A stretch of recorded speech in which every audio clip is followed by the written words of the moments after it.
The following story about the Porter County Courthouse fire was written by Engelbert Zimmerman and appeared in the Vidette Messenger on December 27, 1934. Porter County's magnificent courthouse building is a mass of ruins. The imposing structure, asserted by architects and lovers of graceful proportion, charming simplicity, and artistic ornamentation to be one of the most outstanding in the country, was totally destroyed by fire early this morning. Today, only smoke curled from the ruins of the city's and county's pride melted before the conflagration that defied the efforts of 4 fire companies for more than 8 hours. The blaze, recorded as one of the most spectacular in the city's history, entailed a loss believed to be in the neighborhood of $500,000. Flames were first discovered in the rear of the Porter Circuit Court by Tracy Eglin, merchant policeman, about 12:20 a.m. Mr. Eglin was making his rounds of the business district and was in the vicinity of the Farmers State Bank building when he noticed the red glare in the southeastern corner of the circuit courtroom. He ran to the central fire station a little over a block away and notified the firemen. The men on duty had just placed the apparatus in readiness for a run following a call answered to the home of Alvin Beach, 456 and a half South Locust Street at 10:55 p.m. When the fire trucks left the station and thundered their way to the fire hydrants at the north side of the courthouse, flames were issuing from the top of the roof on the east side, directly over the circuit courtroom. Sub-zero weather and the fact that the firemen had to break into the building handicapped their efforts at first. An attempt by firemen to force a way up into the upper part of the structure proved futile when the smoke filled the small airways and areas and stairways leading to the attic and threatened to cut off their advance.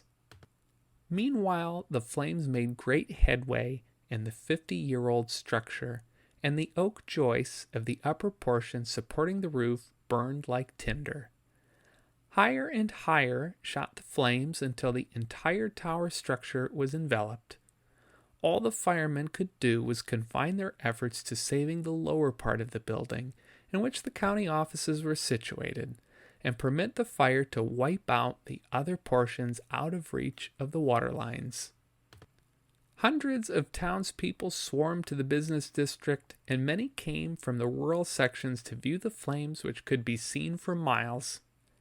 At one time, when the flames were at their peak, Lincoln Way looked as light as in the glare of a noonday sun.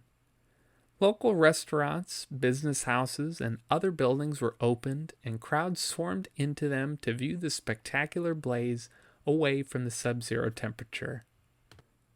Every fire hydrant for blocks about the courthouse was utilized to throw thousands of gallons of water into the blazing structure. Not since the Academy of Music block fire in 1926 or the Merchants Hotel block fire in 1927 had a greater amount of water been used in fighting a local fire. Flying embers from the burning building were carried for blocks by the wind. The air was full of myriads of sparks that reminded of a 4th of July celebration. Lincoln Way was black today with particles of blackened bites of wood thrown off by the flames. Fire ladders were placed on buildings adjacent to the courthouse, and volunteers ascended them to inspect roofs for possible fires from the sparks and burning pieces of wood. Only the presence of snow on the buildings prevented additional fires. Nearby cities were called upon for help, and trucks from Gary and LaPorte responded. Fred Flagel, driver of the LaPorte department, suffered a frozen face while driving his truck here in the zero wind without a windshield. He was given treatment at the Christian Hospital.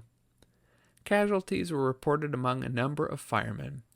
Raymond Gray, a local volunteer, suffered head injuries when falling plaster struck him. His brother, Wallace Gray, was overcome by smoke. William Butterfield, local driver, and John Watts, volunteer, suffered severe frostbites, and Brian Soliday, a volunteer, received a gash on the chin when a fire nozzle flew out of his hands and struck him in the face. Chief John Marks, after working the greater part of the night, collapsed and was removed to his home. Mrs. Walter Vevey, a trained nurse, was on duty at the central fire station and rendered effective aid. An oil truck owned by the Marks Supply Company was kept busy supplying gasoline to the pumpers, which were kept constantly busy from the start of the fire. The Gary truck was tied up for a time after its arrival by a frozen feed pipe received during the flying run from Gary.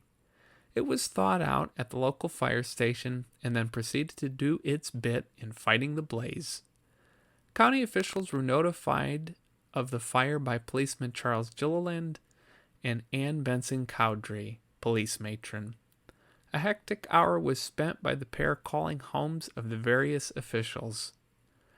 Records of the FERA office in the courthouse basement, as well as of County Surveyor Guy F. Stinchfield, were removed by Leslie E. Lemke, County Works Director, and Surveyor Guy F. Stinchfield with the assistance of helpers. County Treasurer Herman Kemp also saved many of his tax duplicates from the office. 3 taxing units, Pine, Hebron, and Boone, however, were in the county auditor's office. Records in the vaults are believed to have escaped any serious damage. The vaults are located on the first floor and are built of concrete with fire doors. The fine law library, the accumulation of many years, was totally destroyed. The library, valued at $30,000, contained volumes pertaining to every legal question, as well as decisions of numerous states. County officials were unable to say just what arrangements would be made to resume business. Several local buildings are under consideration as temporary headquarters. A motley array of exhibits of criminal cases as well as other courthouse records stored in the courthouse attic were consumed. These included exhibits of the famous Virgil Kirkland trials. All the records of court reporters Clarence Schneider and Robert Lanham of the Circuit and Superior Courts were also burned. Records in many current cases, including those venued here from Lake and other counties, which have not been disposed of by trial, were in filing cabinets in the 2 courtrooms. All were destroyed.